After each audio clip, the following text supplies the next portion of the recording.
Hey everyone, how's it going? So what am I working on now? Well, I'm working on a Chevy 350 yet again. This time we're going to be putting the front cover on, we're going to replace the front crank seal, and we're going to put the oil pan on it, and maybe put the intake on it too right now. Probably put the fuel pump in it too, that might not be a bad idea for this video. And then I can explain the little trick. What we're going to do now is we're going to change this front seal. Let me flip this to the other side so you can see this. So on this side here, this seal it's like, can you hear my nail dragging across it? It's like it's a piece of hard plastic. It literally is completely dried up. There is no give to this thing at all. I wonder if, let me just see something. Let me back up just a hair.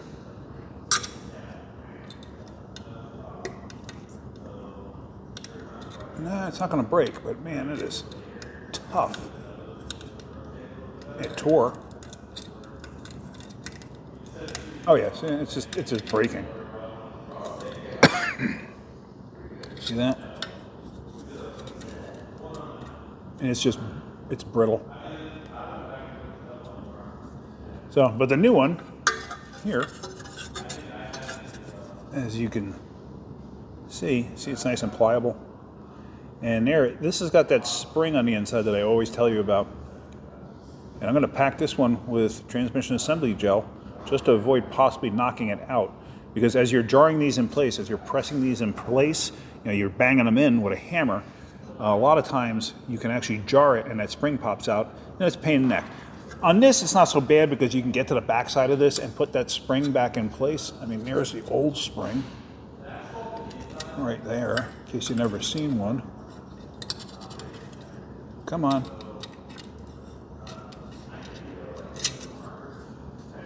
And there it is. It's just, see that? It's just a spring. That's all it is. But if it pops out, you could wind up with an oil leak because there's no tension on the seal anymore. So let me get this ready so we can knock this thing out.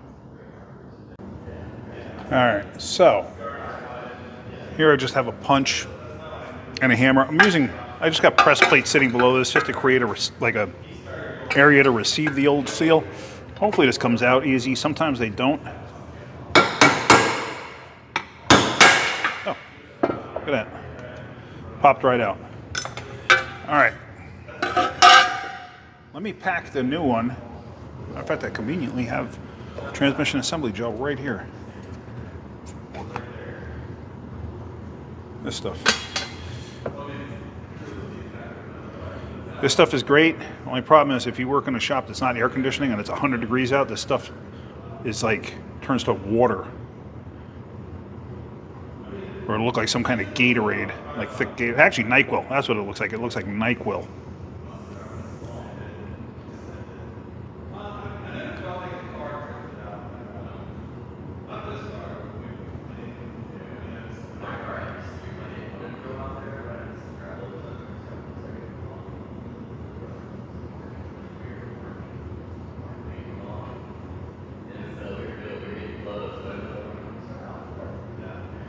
Okay, so now one other thing I'm going to do too is,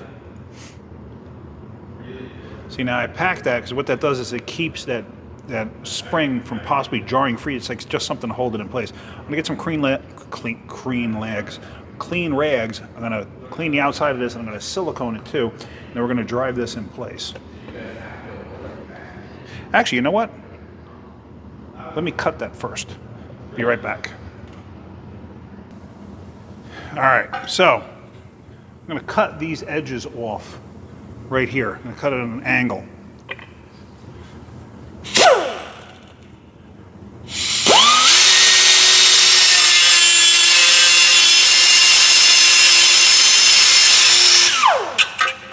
Just like that.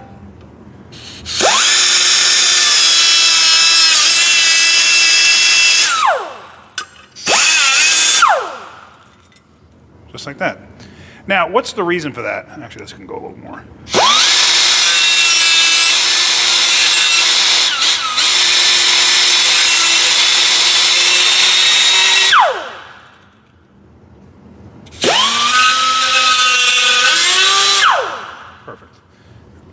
See that? And what's the reason for that?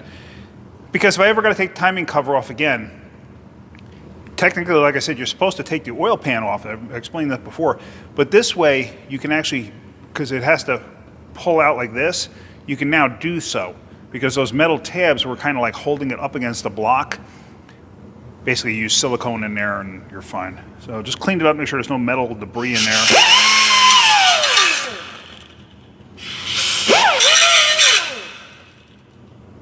That's all. So now, what we're going to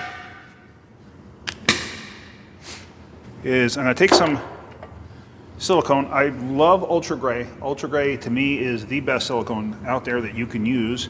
I don't like the black stuff too much. To me, it breaks down too easy. So,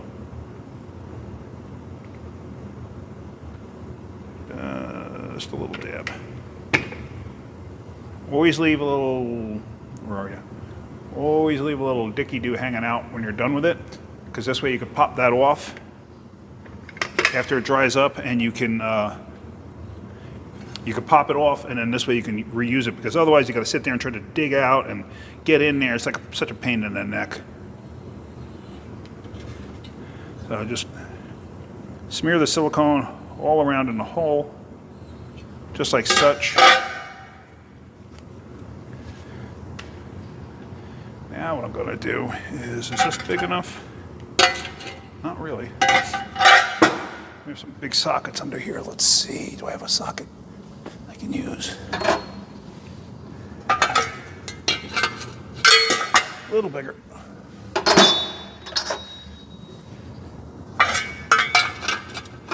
Even a little bigger than that. There we go. Basically, I'm just fitting around that lip. So now this way I have a spot to drive this seal. So now I have a seal driver. If you don't have one of these, they come in super handy.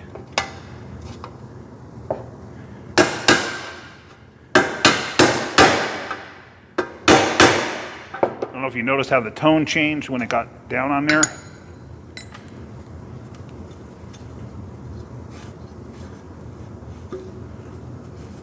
Just going to clean some of the excess off. And there we go. Good to go. As you see, I got a little bit of tranny assembly gel there. I'm just going to wipe it into the seal surface, and you're fine. You're good to go. And the spring is, well, it didn't fall out, obviously. It's not here, so it's still in place. All right, let's get this assembled on the vehicle, or on the engine. Excuse the mess. As you guys know, I usually do have a mess.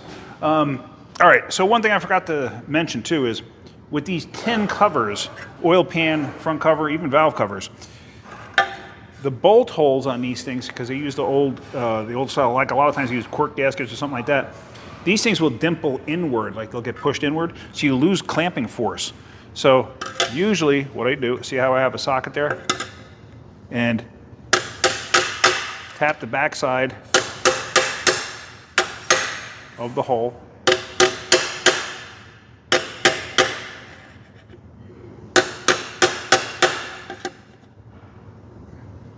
Probably just blocking everything with my hand, aren't I?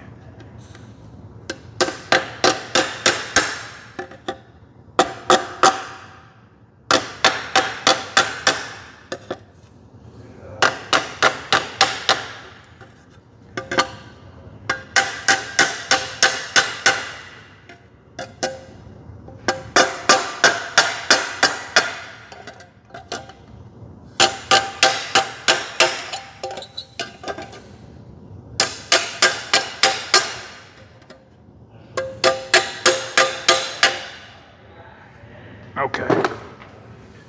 So now what that does is that pushes this end out a little bit. This way when you tighten the bolts up, because like I said, a lot of times they go the other way. So what'll happen is you'll push them out a little bit. This way you actually get a good clamping force on the gasket. Now when putting the front cover on, obviously if the pan was on, I would have to put this seal in first. And then a lot of times too, what you have to do is you actually got to trim the seal down a little bit in the corners. And that's where you kind of make it up with gray silicone. Gray silicone works excellent for that. It's an old trick and it does work great. So just something to keep in mind. The other thing too is sometimes if you were doing that, what I would also do is pinch this channel together a little bit to make this seal fit in here tight, because see how the seal just like rides in there? Now, it doesn't matter on these Felpro gaskets if the stripe faces you or faces away from you. It really doesn't matter. It doesn't change anything. However, if it was something that had a specific like oil passage or something else, then yeah, then it might make a difference. So pay attention to that. So now for this, what I'm going to do is, you don't need silicone on both sides of this gasket, because I see people that do that. However, I'm going to put a light layer of silicone on it, and the reason being is this thing's already been apart before. I don't know how distorted any of this is, this tin. So I'm going to definitely put like a very, very light layer. You don't have to put much. Just something very light on it. Plus I want to make sure down in the bottom corners, even though we're not putting a pan on just yet, I want to make sure that the silicone sits behind and gets in between the gaskets so there's no leak point or a source for a leak point, if you know what I mean. So let's do that. Let's get a touch of silicone. And like I said, very, very, very, very light. You don't have to go bananas. Let me go grab my silicone, which I left down here. And I forgot to pause the camera, but it's okay. You can listen to me walk to the other end of the shop and grab the silicone.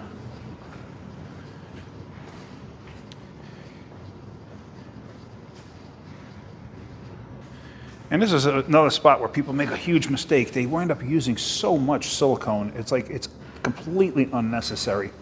So just going to use a little teeny tiny dab on my finger.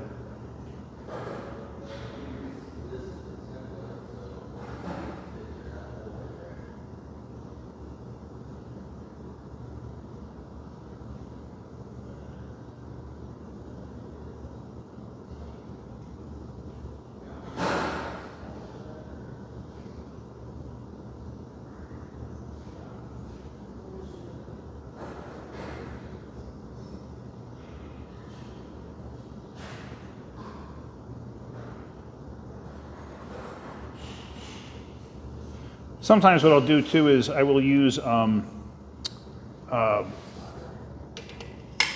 this stuff, but honestly I can't use this on this vehicle because somebody had opened it and the can dried up. I will use this on gaskets. I use this a lot, but somebody did use it. It wasn't me, I know that, but somebody used it and left it open so it dried up. Shoot, I need a rag, hang on.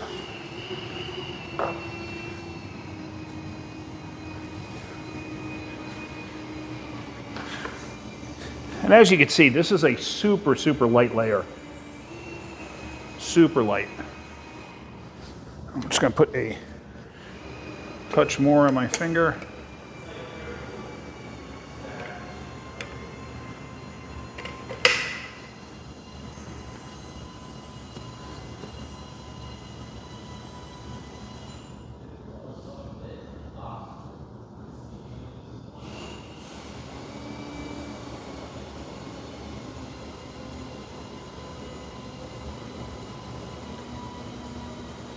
The problem with tin, like these tin oil pans, these tin front covers and stuff like that, is, like I said, they distort very, very easily.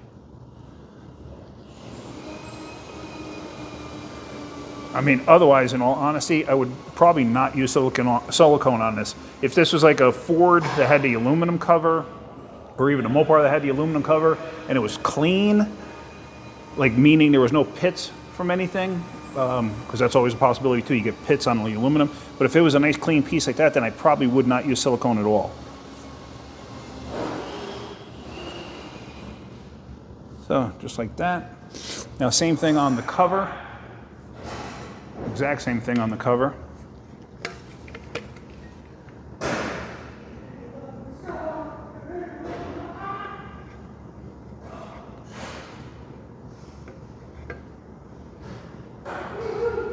Just dabbles.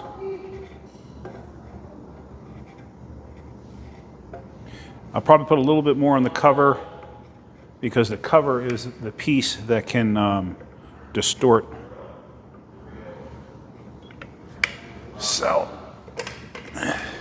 Oops.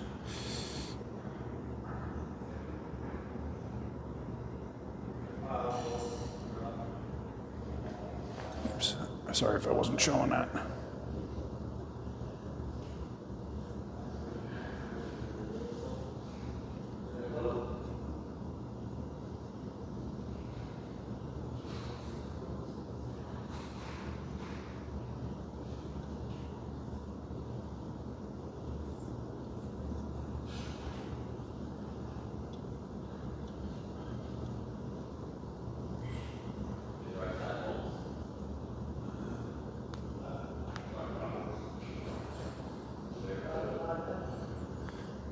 Okay, so just like that, no big deal. So now we're going to slap this on, and what I always do too is I clean up any residual excess silicone that may have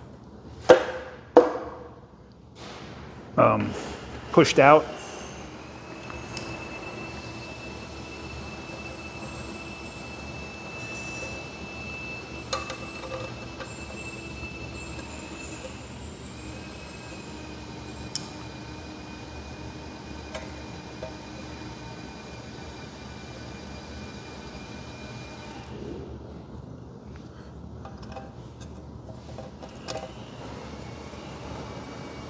All right, let me go get my little screw gun so we can screw these in with my little screw gun. Hang on one second. Okay. Now, torque on these is obviously not critical because you're just a tin cover. I mean, there is a torque spec. Everything has a torque spec, but there is a torque spec, but I'm not going to bother torquing it. There is legitimately no reason to torque these. Just keep in mind the size of the bolt and just don't go bananas. All right.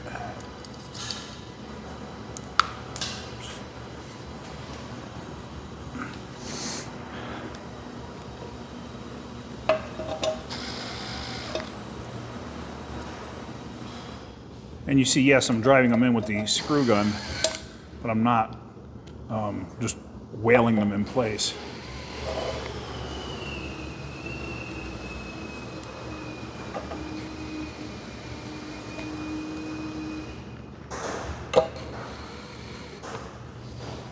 Okay, and then like anything else, just go crisscross. And there again, you see I'm not whaling them down. I'm kind of going across and dragging them down.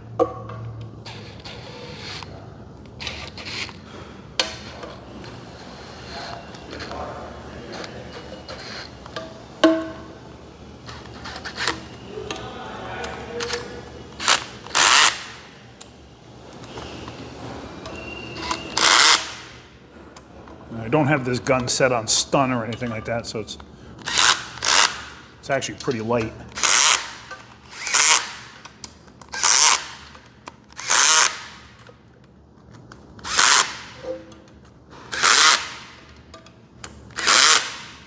Matter of fact, it's so light, this thing locks once you're done. Once it does that, it actually locks. So I just check to see how tight these things actually are by turning this. So I can go a heck of a lot more than that, but I'm not going to because they're such tiny bolts. And I think they're quarter inch bolts, so they're small.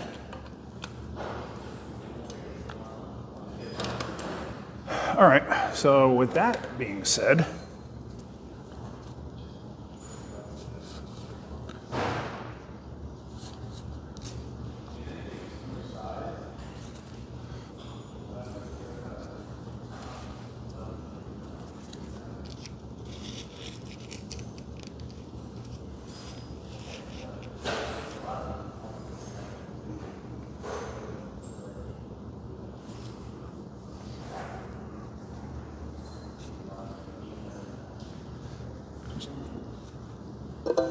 like I said, I just don't like excess silicone hanging around. To me, it looks sloppy. You can do whatever you feel is right for you. And I'm not looking to make it perfect, but I am my aim is to make it look presentable. So there's the front cover. All right, so now let's flip this thing over and let's put the oil pan on. Just move that, move these. Now I didn't leave a dicky-doo hanging out only because I was still using it, but now since I'm going to be pausing for a little bit, I'm going to stick it out, stick it on out of there. All right, so let's rotate this motor.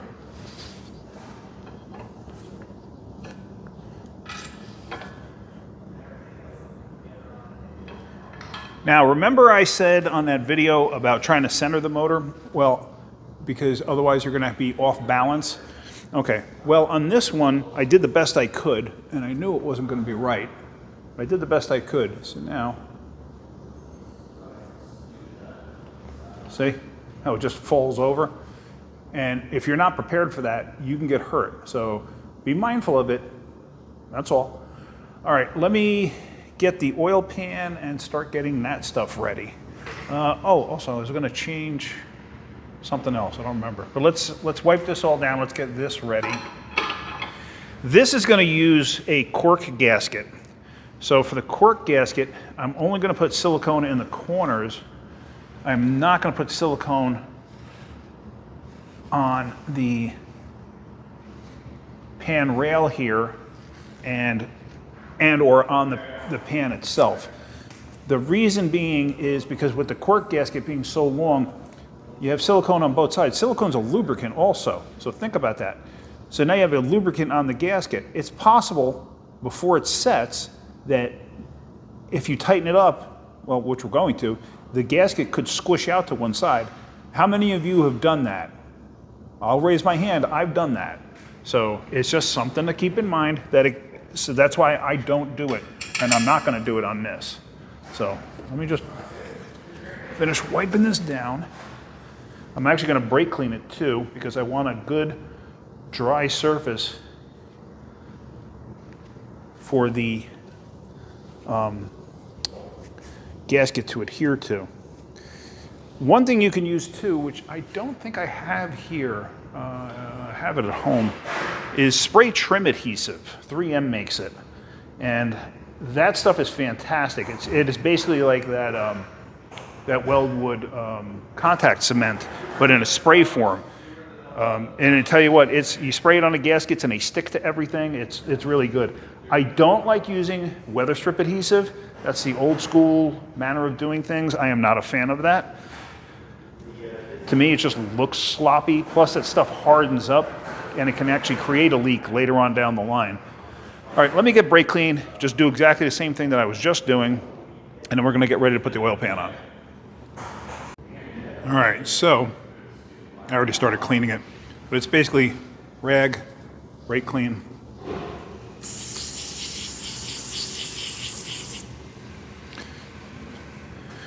And right down the rails.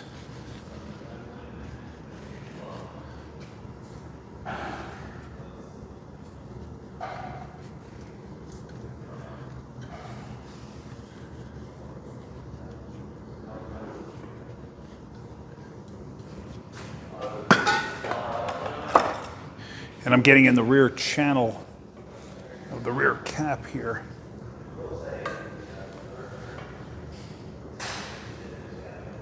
Just to wipe it out. I mean, I already had cleaned it when I had it in my hand, but just to get any residual wetness off of it. All right, so now I did find spray trim adhesive. I didn't think I had any, but I did have some. So let me show you that.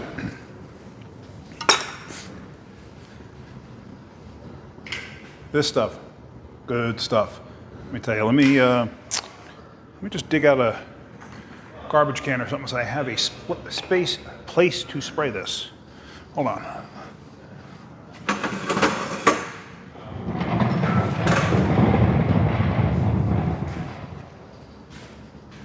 All right, so basically just gonna open up the gasket kit here. I hate cork gaskets with a passion, but sometimes you have no choice, especially on something older.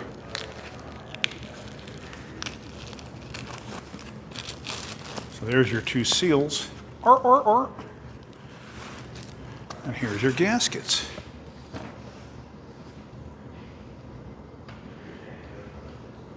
So what we're going to do is we are just going to spray these things. First, actually, what we should do is test fit them. Make sure of how they fit. The reason I'm saying that too is at the front and rear of the gasket, see how they have this notch that fits into the receiver groove of like the timing cover? Sometimes you got to trim those down. Sometimes, not all the time. But I've seen it plenty of times where I had to, and I never did, and I should have. It's funny, the wider notch, see it's got a wide notch and a thinner notch. I would have honestly thought the wider notch should have fit to the back, but it doesn't. Okay, so now remember what I said about the gaskets, the stripes? See, this stripe fits this way and that stripe fits that way. So what we're going to do is we're going to flip these over here, out of your way.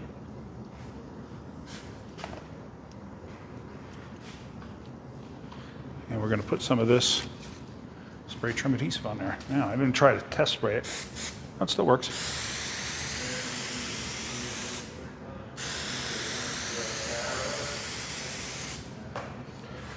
Excellent stuff.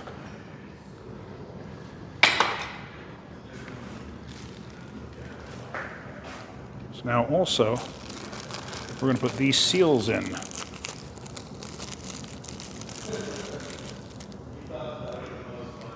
So now when these seals go in, what you should do is put silicone in the corners. Now we have a limited working time here, so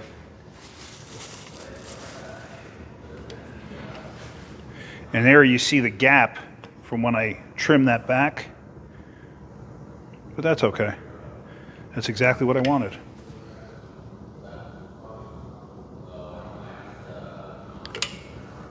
And have it come out a little bit.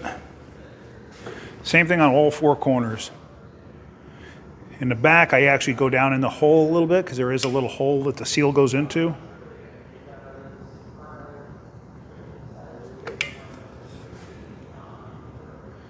Leave a little dicky-doo hanging out.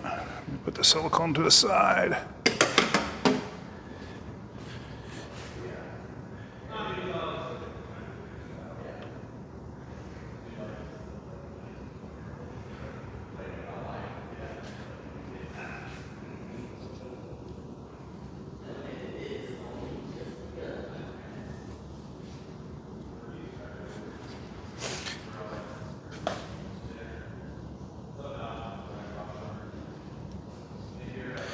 Okay, now, what I do also is once the seal is sort of in place like that, because as the gasket, or as the pan goes in place, it's going to crush down on it. But what I will do is I will put silicone on top of it.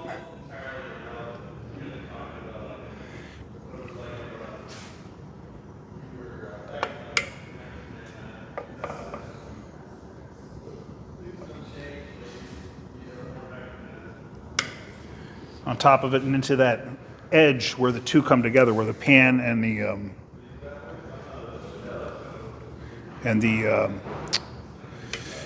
seal come together and they roll up.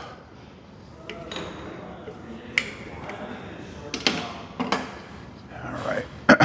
So now we could take our gaskets, which should be ripe and sticky.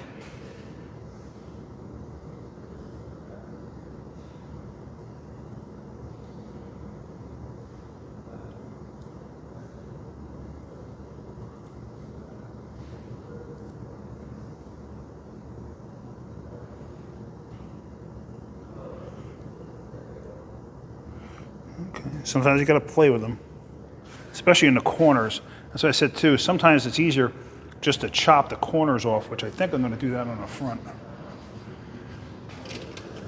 It may look sloppy, but once it's all together, it looks fine.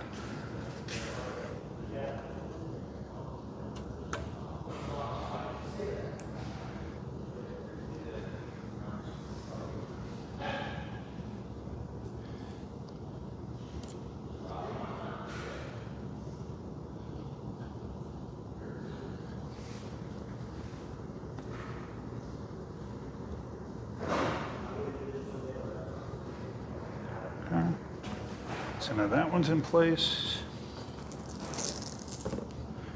So the one I'm going to cut the front corner off of it.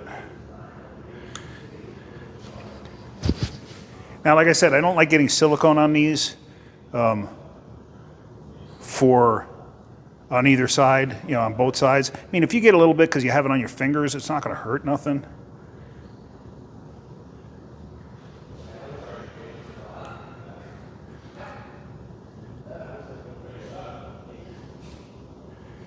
See, now like this, I actually may have to trim this a hair more just to get it to fit right. Which, like I said, there again, is not a big deal because the silicone will close up the gap. And I can honestly tell you, I don't remember ever having a small block Chevy where everything fits together nicely in terms of these gaskets.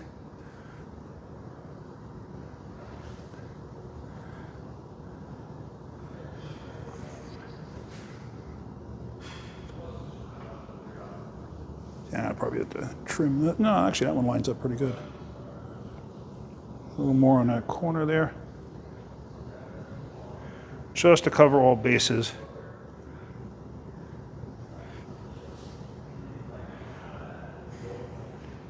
Like I said, while it's assembling, it may look a little sloppy, but once it goes together, everything is fine.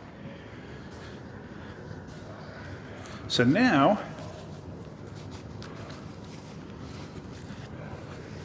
we're going to drop the pan down.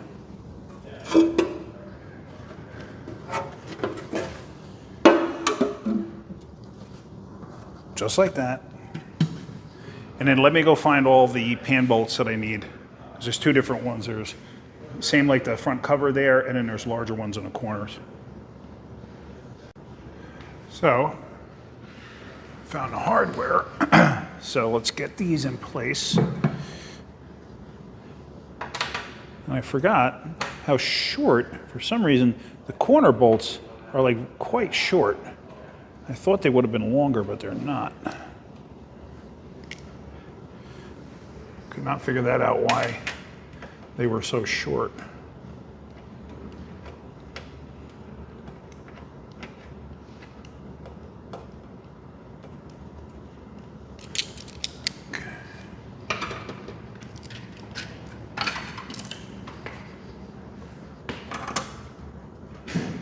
Even the oil pan bolts are quite short. Now, I'll be honest with you, if this was my own car, there's a very good possibility I would have not used a gasket. I would have probably used the two end seals and the gray silicone. And what I would have done is set it down in place, set the pan in place, and then at that point, I would have started to tighten it down, not all the way, just till I saw the silicone move, and then I would have let it sat for 24 hours, and then I would have tightened it up. You know, I would have made sure that the silicone made full contact everywhere, but that's how I would probably do it if it was my own. But there again, if it's my own and something goes wrong, it's a different story than if it's a customer's vehicle. So that's why I wouldn't do it on a customer's car.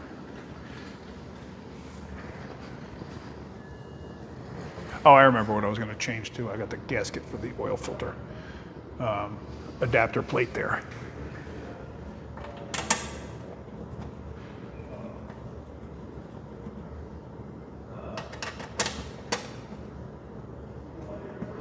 There's actually a bracket too for the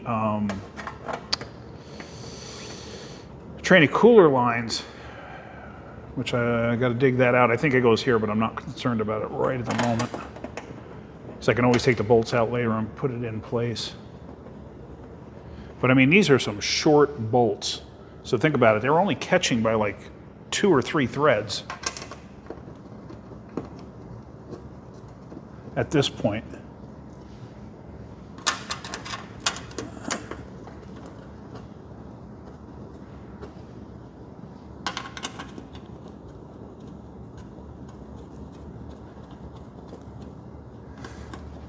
All right, and actually these, I'm gonna tighten these by hand. Because they're not super long, and I just don't want to take a chance of possibly having one mess up and pull out the threads or something stupid. So I will tighten these by hand.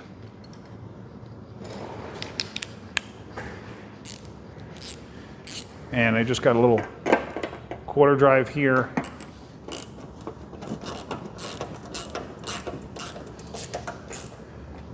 Oh, and I already had banged down the pan rail on this. You know, like I did on that front timing cover in the vise. So you can see how much pressure I'm putting on this. You see where my finger is on this ratchet. So it's like, I'm not gonna put, how much torque am I gonna be putting on that? Not a whole heck of a lot. But it's tight, it's good. I'm happy with that.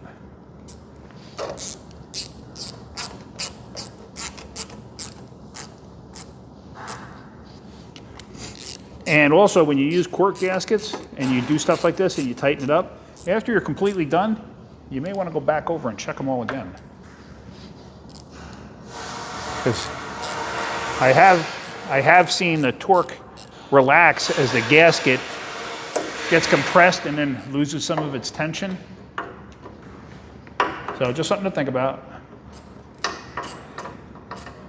Like a lot of times when I torque like a manifold or something like that, and it says torque to, I don't know, let's just use a number like 14 foot-pounds. I'll torque it to 14 foot-pounds, and then I will eventually go back and retorque it to 14 foot-pounds, and you'd be surprised how a lot of times it lost its torque just due to gasket crush.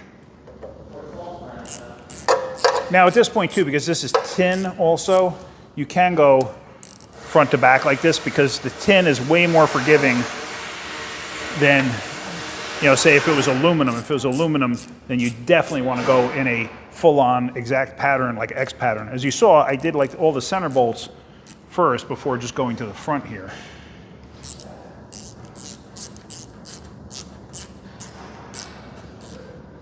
I think you could see this, right? Yeah, you can see it, okay. So now I'm just on the other side of the pan over here.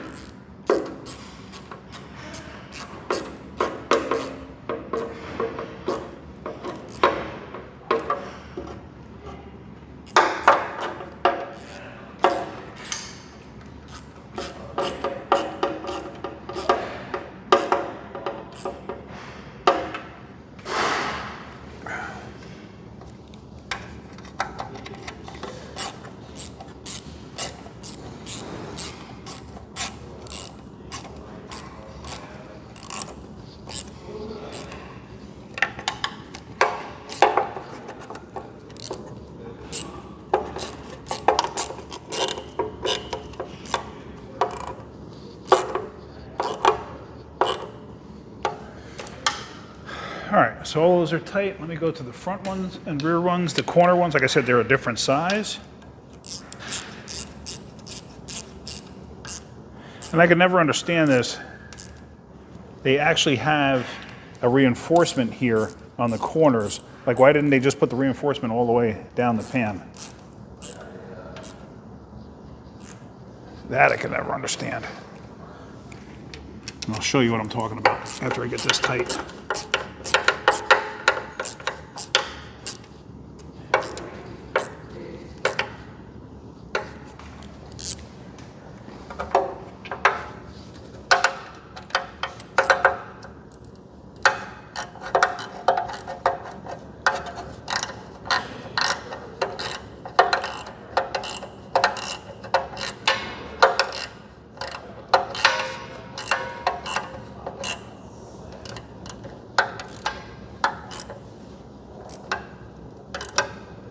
All right, so those are all tight. Let me just recheck these.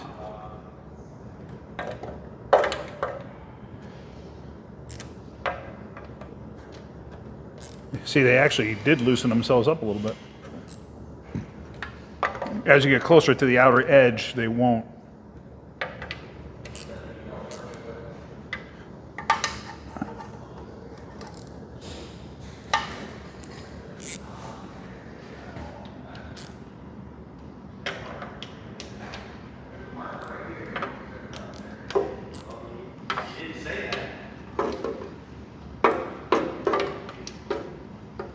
rest of these loosened up a little bit, but that was to be expected. Like I said, gaskets like this will crush.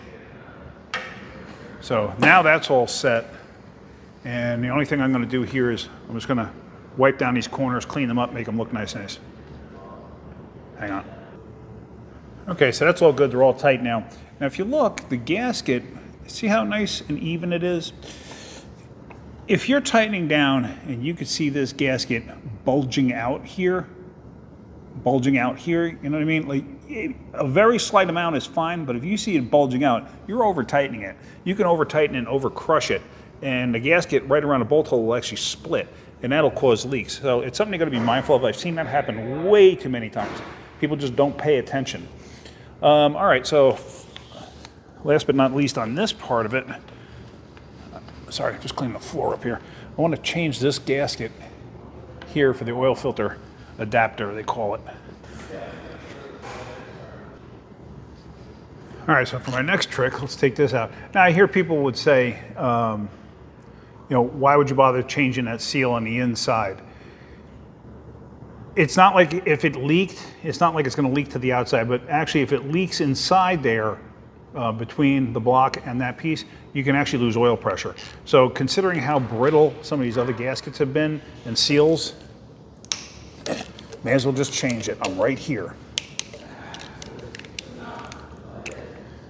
And this is going to get the good and tight torque spec.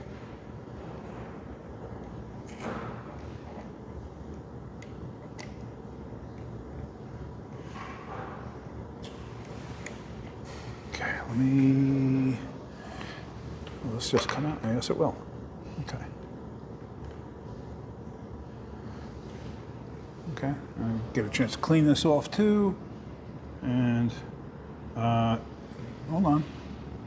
Am I wrong? Does this one not take a gasket? That's always a possibility, but I could swear it takes a gasket. And there's no gasket there. I am pretty confident this is supposed to have a gasket there, but let me just verify and make sure, because I could be wrong. I do not know yet. I haven't looked it up yet, but I was just cleaning things off.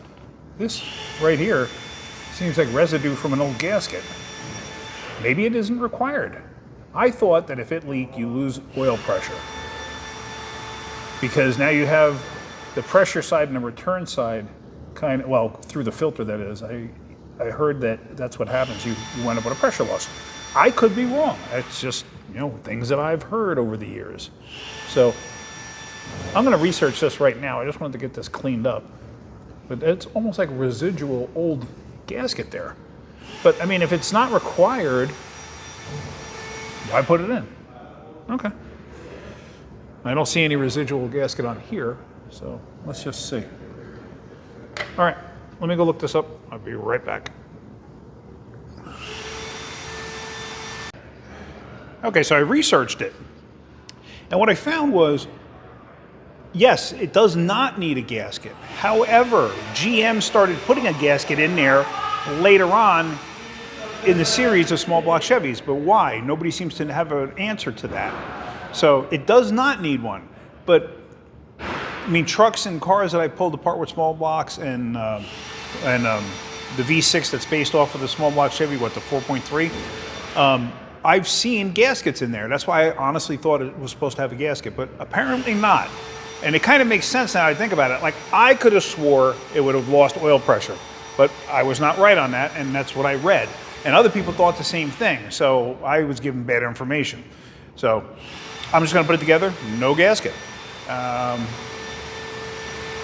Yeah, so let's get it in there. I got it all cleaned off anyway, so. Sorry for the background noise. They're actually working on the race car today. So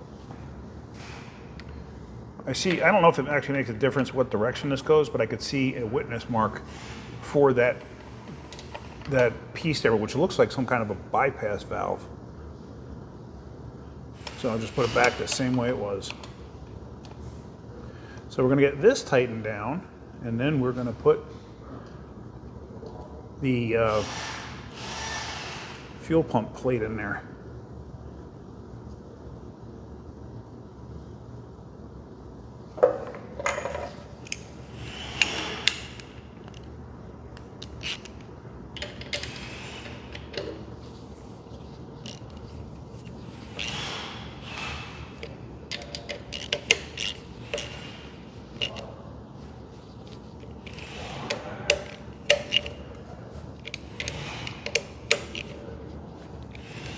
good and tight. I didn't bear down on it, you notice that, but it's tight, it's good. All right, let's get this motor flipped, and then let's work on that fuel pump situation.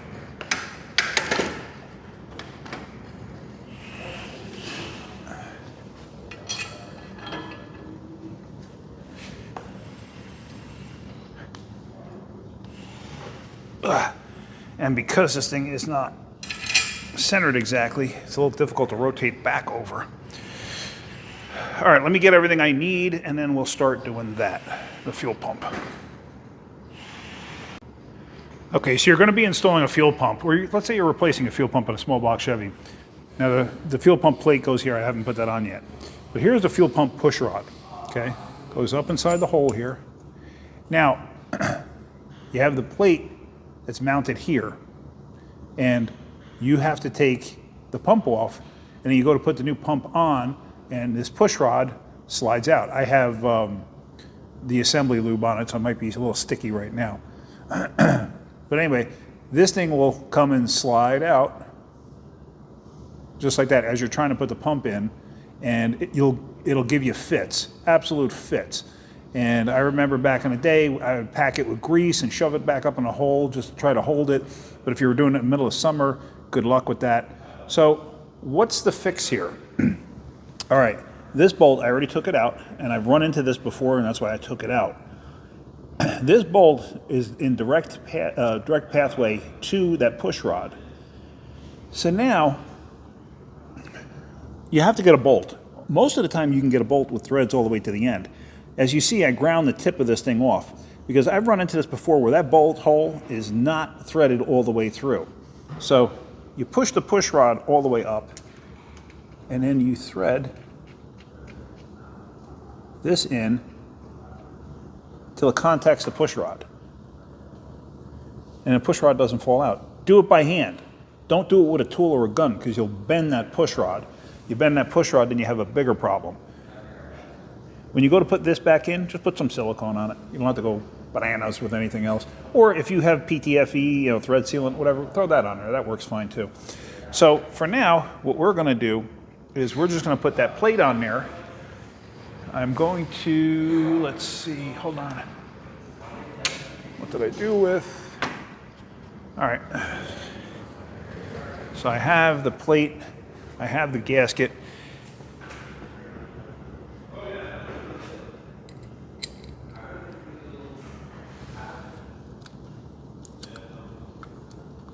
I'm going to mount this as such.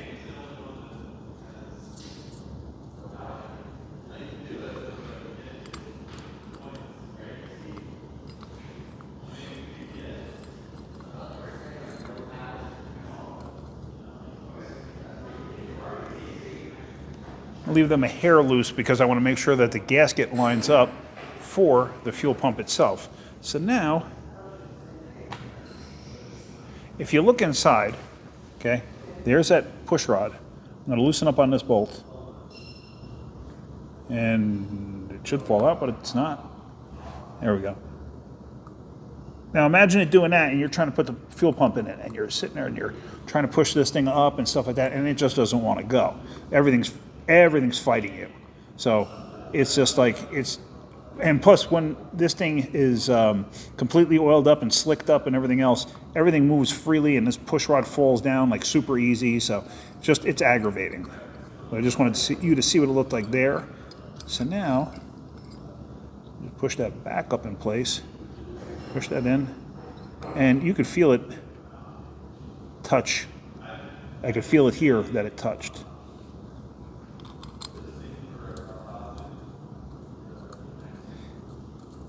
Now sometimes this lower plate bolts you can't get to when the pump is in place, so you got to tighten them up. But don't tighten them up unless you put bolts in the top.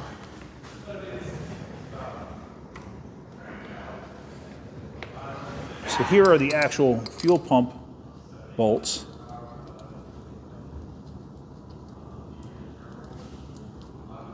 So there, those are in place.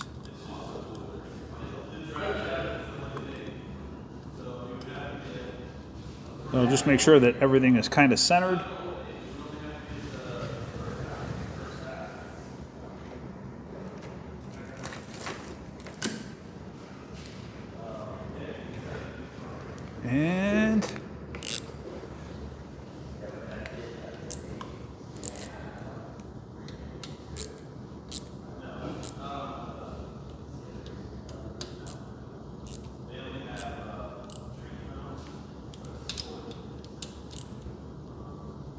That's tight. That's tight. So now, obviously don't take that out. I almost did. I don't know if you could see that. Yeah. I almost was like, oh, let's take this out. No, duh, don't take it out. Let me grab the new fuel pump. It's just a basic replacement pump. It's nothing special. Where did I put it? Here did I put it? Okay.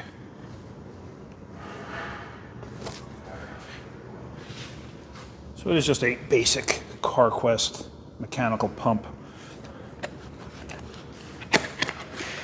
Just open this up.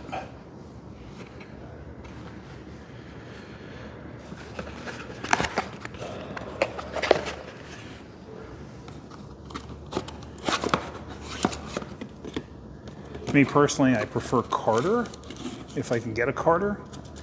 I like Carter pumps. Now, back in the day, they never gave you instructions with anything. You just had to know how to put stuff together. So let me just see, what do these instructions actually say? Maybe they tell you about that bolt.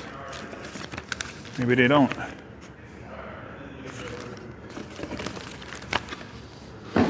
See, we have two different things here. We have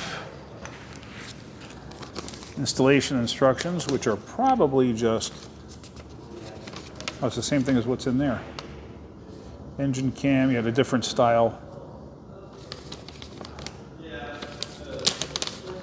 Yeah, it's just a different style, like the Chrysler Ford style is that. Pump lever is properly positioned and push rod damage may result in unnecessary blah, blah, blah, blah, blah. Okay, here it doesn't really say much of how, of anything in regards to the that bolt that I was telling you about, or showing you right there rather. They gave me two gaskets. I don't know what the difference would be. They're two identical gaskets they gave me in that kit. I don't know why.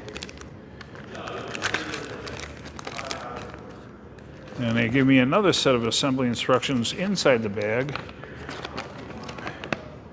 which are the exact same instructions as the sheet, but it doesn't say anything about using a bolt to hold that push rod in place. So, with all of that being said, all we're going to do at this point is I'm going to put a dab of the assembly stuff there.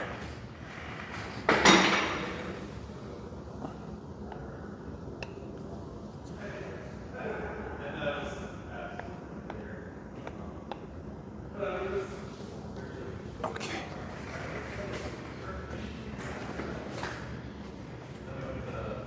I just put a little dabble there.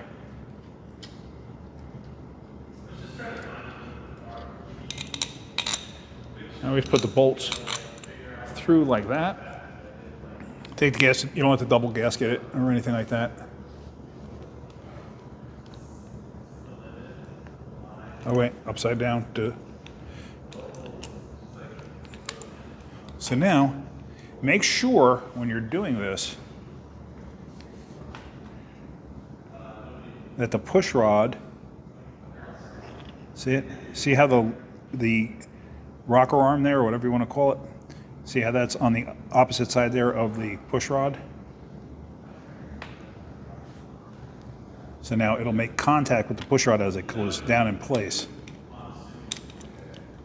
So now let me back you away.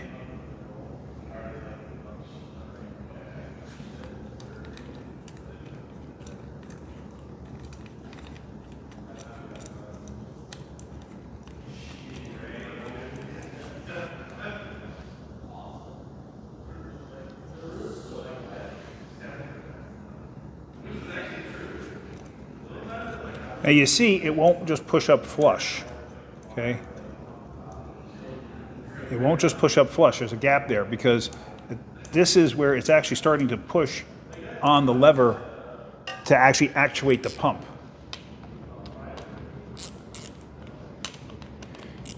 And bring it in slowly. I've seen people break fuel pumps doing this because they'll whack one side down and then, of course, it creates a big problem.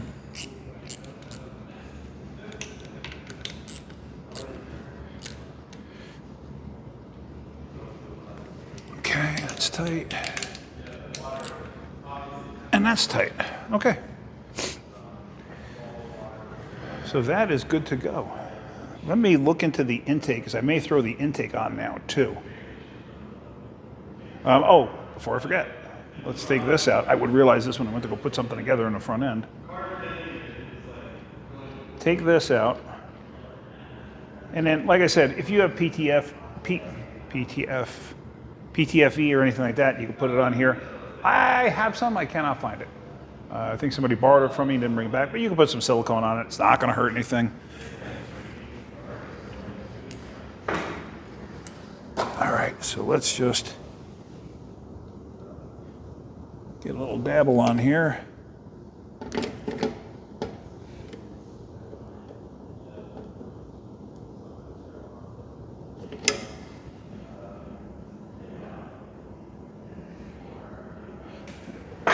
All right.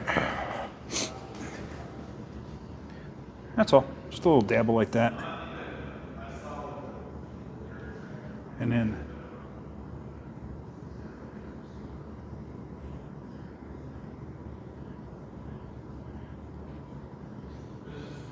screw it in.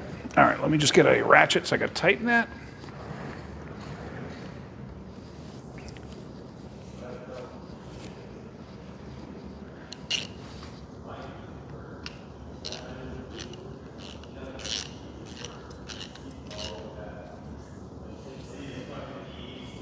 Now, also remember, that's not holding anything down. All it's doing is plugging a hole. So,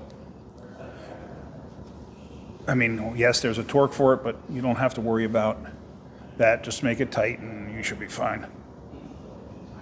Sometimes in the car, though, depending on the vehicle, you may have so many accessories on the front of the motor, you know, like power steering, alternator, air conditioning, air pump, whatever.